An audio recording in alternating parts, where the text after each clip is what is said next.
오늘도 변함없이 그 하나님의 은혜를 사모하면서 각자의 처소에서 예배를 드리시는 여러분들의 심령 가운데 우리 하나님의 한량없는 은혜가 함께 하시게 되시기를 주님의 이름으로 축복합니다.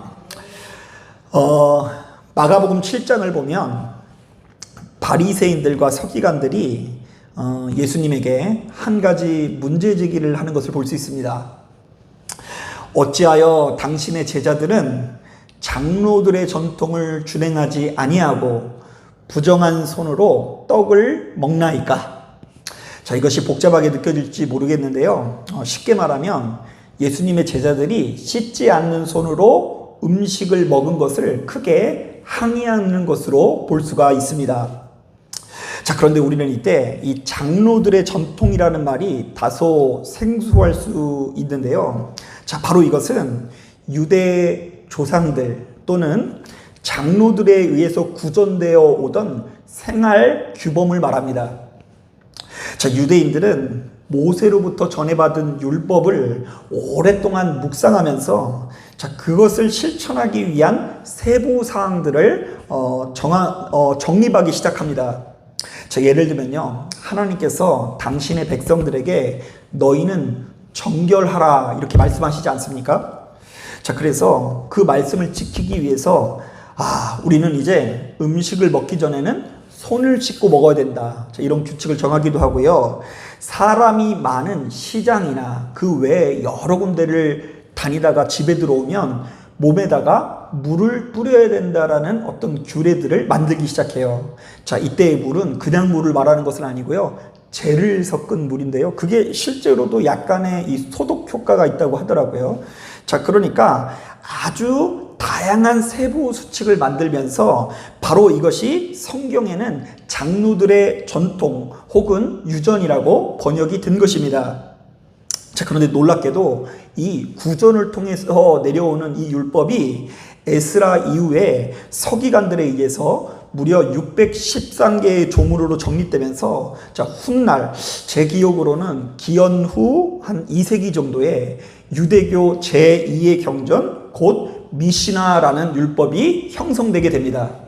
자, 그러니까 이 미시나라는 율법이야 오늘날에도 유대인들에게 전해 내려오는 굉장히 중요한 율법인데요.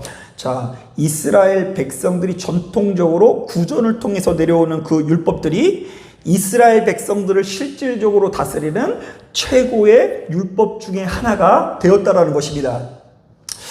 자, 그런데요, 바로 이 구전율법에 나온 것을 지키지 않고, 자, 그들의 생활 가운데 손을 씻지 않고 음식을 먹는다든지, 자, 시장에 다녀와서 몸에다 물을 뿌리지 않으면 하나님 앞에 엄청나게 큰 죄를 짓는다고 여겨지게 되었습니다. 자, 그런데 바로 이런 분위기에서 우리 예수님께서 바로 이러한 분위기에서 뭐라고 이야기하셨습니까? 자, 우리 다 같이 6절부터 9절 말씀을 우리 천천히 한번 읽어보도록 하겠습니다. 시작.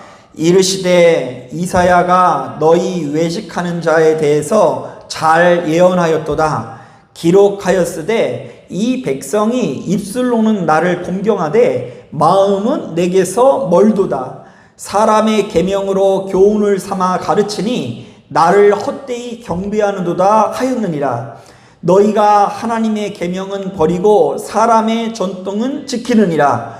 또 이르시되 너희가 너희 전통을 지키려고 하나님의 계명을 잘 저버리는 도다. 자, 여러분, 이게 뭐예요? 자, 하나같이 좋은 얘기인 것 같아요? 안 좋은 얘기인 것 같아요? 예, 별로 안 좋은 얘기 같죠? 자, 예수님께서는 이스라엘 백성들이 장로들의 전통을 성경보다 훨씬 더 중요하게 생각하는 것을 크게 책망한 것입니다. 자, 그러니까 좀 더 구체적으로 이야기하면 너희는 괜시리 쓸데없는 데 힘을 빼지 말고 사람의 전통보다 중요한 무엇을 따르라고요? 하나님의 말씀을 지키기 위해서 노력하라고 말씀하시는 것입니다. 자, 그런데 여기서 드는 한 가지 의문은 사실 이 장로들의 전통이라는 것이 크게 나쁠 것은 없지 않습니까? 자, 본문은 나온 대로 음식을 먹기 전에 뭘 씻는다고요? 손을 씻어서 뭐 나쁠 것도 없을 것 같고요. 시장에 다녀와서 몸에 이 잿물로 소독하는 것도요, 크게 나쁜 의미는 없을 것 같습니다. 자, 그런데 우리 주님께서는 장로들의 전통을 이렇듯 철저하게 지키고 있는 유대인들을 왜 이렇게 강하게 책망하시는 것일까요? 자, 그것은 아주 간단합니다. 하나님의 말씀에 집중한 삶과 장로들의 전통에 집중한 삶은 사실은 그 방향성이 너무나 다르기 때문입니다. 자, 장로들의 전통은요, 본의 아니게 우리를 더럽게 만드는 부정을 거절하기 위해서 우리의 외면이 깨끗하는데 초점을 두게 됩니다. 자, 그러나 하나님께서는 우리에게 명령하시는 이 거룩은 우리의 외면이 아니라 어디에 초점을 두고 있어요? 내면에 초점을 두고 있는 줄로 믿습니다.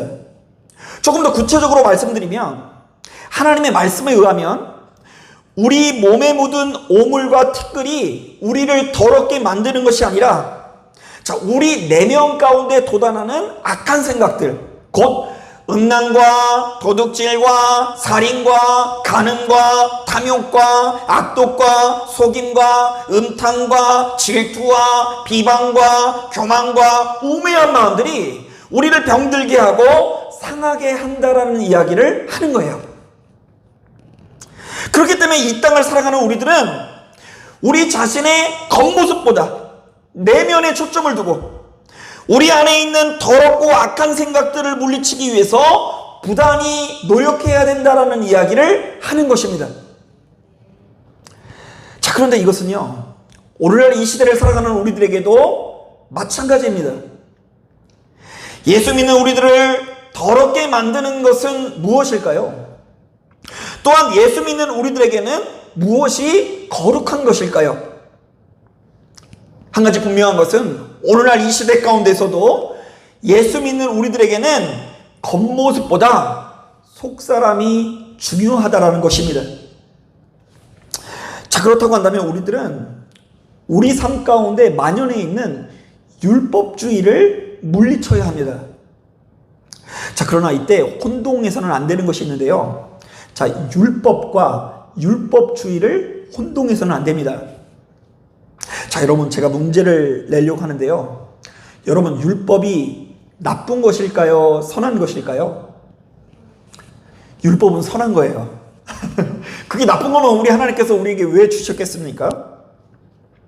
율법은 우리를 살리고 우리로 하여금 생명을 누리게 하기 위해서 하나님께서 주시는 선물 중에 선물입니다. 자, 그래서 우리는 하나님의 말씀 없이는 구원을 누릴 수 없고 오로지 하나님의 말씀만이 우리의 믿음을 자라게 한다는 것은 기억해야 합니다. 자, 그러나 문제는 율법주의가 문제입니다. 저도 헷갈리려고 그러네요. 율법이 아니라 율법주의가 문제입니다.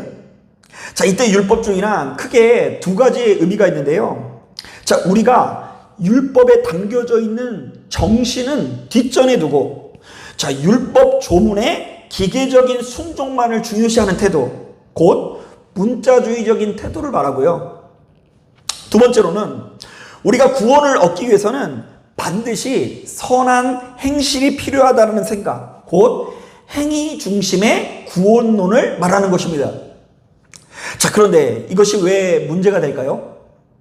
자, 우리가 율법주의에 빠지게 되면, 자, 율법이 우리를 자유케 하고 생명을 누리게 하는 것이 아니라 도리어 우리에게 더 큰 족쇄가 되어 우리의 삶을 크게 병들게 만들 수 있기 때문입니다. 자, 제가 누차 이야기하지만 여러분, 우리 하나님께서는 얼마나 좋으신 분인지 모릅니다. 자, 하나님께서는 한 영혼을 천하보다 귀히 여기시며 우리 모두를 아끼고 사랑하사 우리가 잘되기만을 바라시는 분이신 줄로 믿습니다. 자, 그런데 사람이 율법주의에 빠지면 그 율법이 장애물이 되어 정작 하나님께서 기뻐하시는 일을 하지 못하게 되는 경우가 발생하게 된다는 것입니다. 자, 예를 들어 볼까요? 우리가 누가복음 10장을 보면 선한 사마리아인의 비유가 나옵니다. 자, 강도한테 얻어맞아서 피가 흘리며 죽어가는 사람이 있는데, 자, 먼저 제사장과 레위 사람은 외면해서 지나갑니다. 자, 왜 그럴까요? 이들이 외면한 이유는 아주 간단한데요. 자, 율법에 따르면 만일 죽은 사람이나 피를 흘린 사람과 접촉을 하면 그 자신이 어떻게 되죠? 부정해지기 때문입니다. 자, 그래서 괜히 그를 도왔다가 내 자신이 부정해질 바에는요, 외면하는 것이 낫다라고 판단한 것 같아요. 자, 그리고 전혀 율법에 대해서 모르는 누가요? 사마리아 사람만이 강도 맞은 자를 도와서 그를 치유하게 됩니다. 자, 이게 뭐예요? 율법이 장애물이 되어 하나님의 뜻을 이루지 못한 전형적인 예인 것입니다. 자, 뿐만 아닙니다. 자, 우리가 율법주의에 빠지면 하나님을 더 이상 사랑의 하나님으로 기억을 하지 못하게 됩니다. 자, 왜냐하면 율법이 하나님과 우리 사이를 가로막고 왠지 모를 두려움을 느끼게 하기 때문입니다. 자, 그러니까 항상 숙제를 못한 이 학생의 마음을 가지고요, 알 수 없는 불안감에 사로잡혀서 우리 하나님의 눈치를 볼 수밖에 없는 신앙생활을 하기 마련이에요. 제가 몇 번 말씀드렸는데, 자, 저 역시도 바로 이런 종류의 신앙에서 전적으로 자유한 것은 아닌데요. 자, 그래서 뭐 어쩌다가 산에 갔다가 막 절에 지나가기만 하면 제가 막 이전에는 막 머리가 아프고 막 토를 막 하고 막 그래서 이거 막 깨끗해지라고 하면서 막 기도했다 그러지 않습니까? 왜냐하면 이곳이 하나님께서 기뻐하시는 곳이 아니어서 내가 더러워지고 공격받고 있다라고 생각했기 때문입니다. 또한 왠지 내가 우리 하나님께 나의 믿음을 증명하지 않으면 지금 이 순간 설교를 할 때 하나님께서 나와 함께 해주시지 않을 것 같다라는 생각이 들기도 하고요. 더 나아가서는 하나님께서 나를 치실 것 같다라는 이 불안감이 든 적이 한두 번이 아닙니다. 자, 그래서 수시로 무리수를 두고요, 하나님께 나의 중심을 증명하기 위해서 얼마나 노력했는지 모릅니다. 사실은 지금까지도 제 안에 이런 종류의 신앙이 없다고는 못하겠는데요. 자, 왠지 교회를 떠나서 멀리 떠나 있으면 하나님께서 나를 기뻐하시지 않는 것 같고, 자, 내가 영적으로 잘못되는 것 같아서 불편한 마음이 들었던 것 같습니다. 자, 그렇다고 해도 이 시와에 있어도 늘상 제가 교회에 있는 것은 아니거든요. 집도 왔다 갔다 거리고 뭐 편의점도 왔다 갔다 거리고 다 갈 것 가면서 굳이 이 교회가 있는 이 시와 언저리 있을 때 왠지 편안해지는 마음을 갖고는 합니다. 자, 그런데요, 여러분, 이것이 정녕 진리 안에서 자유한 삶이라고 할 수 있을까요? 자, 그래서 스스로 제가 가지고 있는 이 신앙의 방향을 계속해서 교정하고 점검하고 사랑과 자애의 관점으로 우리 성도님들 한 사람 한 사람을 이렇게 목회하려고 노력하고 있습니다. 자, 사랑하는 여러분, 잘 생각해 보십시오. 무엇이 우리를 더럽게 하는 것일까요? 자, 무엇이든지 밖에서 사람에게로 들어가는 것은 능히 사람을 더럽히지 못하고, 사람 안에서 나오는 것이 사람을 더럽게 한다라는 것을 기억하십시오. 자, 우리 따라해 볼까요? 사람을 더럽게 하는 것은 밖이 아니라 안에 있다. 이게 무슨 얘기예요? 우리 안에 계속해서 돋아나는 악한 생각들, 곧 음란과 도둑질과 살인과 간음과 탐욕과 악독과 속임과 질투와 비방과 교만과 우매함들이 우리를 병들게 한다는 것을 기억하고, 바로 이러한 생각들을 물리치는 것이 진짜 은혜라는 것입니다. 그래서 여러분, 빌립보서 4장에서도 우리에게 권면합니다. 아무것도 염려하지 말고 다만 모든 일에 기도와 간구로 너희 구할 것을 감사함으로 하나님께 아뢰라. 그리하면 모든 지각에 뛰어난 하나님의 평강이 그리스도 예수 안에서 너희 마음과 생각을 지키시리라. 이것은 우리가 하나님 앞에 간구하며 기도할 때 하나님께서 친히 역사하사 우리를 정결케 하신다는 것인데요. 자, 그런데 우리가 기도하면 하나님께서 우리를 어떻게 정결하게 하신다고요? 우리의 마음과 생각이 악해지지 않도록 지키신다라는 이야기예요. 자, 바로 이런 차원에서 예수 믿는 우리들이 스스로가 기도를 많이 한다라는 것을 자랑하거나 남들보다 꾸준히 헌금 생활하는 것을 내세우거나 남들보다 예배 생활을 철저하게 하는 것을 가지고 교만해지는 것만큼 어리석은 일은 없습니다. 자, 이것은 절대로 내세울 만한 일은 아닌 것입니다. 왜요? 우리가 힘써야 하는 거룩은 기도의 양이 아니라 기도의 질이기 때문입니다. 자, 그러니까 이 말은 우리가 기도하는 가운데 실제로 우리의 안에 있는 이 더러워진 마음과 생각이 변화되는 경험들이 나타나는 것이야말로 진짜 능력이라는 말씀입니다. 매사에 남을 헐뜯고 비방하는 삶을 살면서 수시로 음란과 방탕함에 빠져있는 삶을 살면서 번번이 혈기에 사로잡혀 있는 날이 서 있는 삶을 살면서 자신이 기도를 많이 한다라는 이유로 의인으로 여겨져서는 안 될 줄로 믿습니다. 자, 그것은 능력이 아니라 위선인 것입니다. 사실 우리가 무엇보다 기억해야 되는 말씀이 야고보서 1장에 있는데요. 자, 제가 한번 읽어볼게요. 사람이 시험을 받을 때에 내가 하나님께 시험을 받는다 하지 말지니 하나님은 악에게 시험을 받지도 아니하시고 친히 아무도 시험하지 아니하시느니라. 오직 각 사람이 시험을 받는 것은 자기 욕심에 끌려 미혹됨이니 욕심이 잉태한 즉 죄를 낳고 죄가 장성한 즉 사망을 낳느니라. 자, 뭐라 그래요?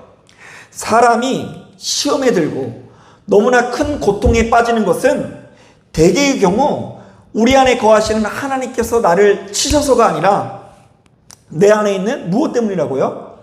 욕심 때문이라고 이야기합니다. 자, 그러므로 우리는 하나님께서 우리를 한 대 치셨다는 이야기를 함부로 해서는 안 돼요. 왜요? 대개의 경우 우리에게 주어진 고통은 하나님과 아무런 상관없이 내가 욕심을 부리고 범죄한 것에 대한 결과물이기 때문입니다. 자, 그러면서 제가 지금 읽은 말씀 바로 뒤에 보면 이런 말씀이 있어요. 내 사랑하는 형제들아, 속지 말라. 온갖 좋은 은사와 온전한 선물이 다 위로부터 빛들의 아버지께로부터 내려오나니 그는 변함도 없으시고 회전하는 그림자도 없으시니라. 자, 야고보는 하나님께서 어떤 분이시라고 말합니까? 온갖 좋은 은사와 좋은 선물을 주시는 분이시며 그분은 언제나 변함도 없으시고 심지어 그림자도 없으시다라고 말합니다. 자, 그러므로 너희는 바로 이런 하나님을 왜곡하는 사람들을 거절하고 절대로 속지 말라고 권면하는 거예요. 자, 저도 바로 이런 관점에서 크게 세 가지 제안을 하면서 말씀을 마무리하려고 합니다. 먼저 첫 번째, 여러분, 하나님께서 어떤 분이신지를 바르게 정리하십시오. 자, 하나님께서는 저와 여러분들을 사랑하시는 하나님이신 줄로 믿습니다. 두 번째, 그렇다고 한다면 하나님께서 무엇을 중요하게 생각하는지를 바르게 정립하십시오. 하나님께서는 우리에게 오물이 붙고 티끌이 묻은 것보다 우리 안에 있는 악한 생각들을 거절하는 것을 기뻐하실 줄로 믿습니다. 내 안에 있는 무엇을 거절하라고요? 악한 생각을 거절해야 돼요. 자, 세 번째. 자, 그렇다고 한다면 여러분들은 여러분들의 주된 에너지를 어디에 소모하는 신앙생활을 하고 있는지를 돌아봐야 될 줄로 믿습니다. 혹시 우리 하나님께서 전혀 중요하게 생각하지도 않으시고 별로 필요하지도 않은 일에 열을 올리고 있는 것은 아닌지 돌아보시고요. 자, 지금 내가 가진 어떤 겉모습에 치중하고 있는 것은 아닌지, 혹시 우리의 내면이 변화되는 것에는 아무런 관심도 없이 이방신들을 섬기는 사람들과 똑같은 모습을 보이고 있는 것은 아닌지를 돌아보시는 저와 여러분들이 되기를 주님의 이름으로 축복합니다. 자, 기도하겠습니다.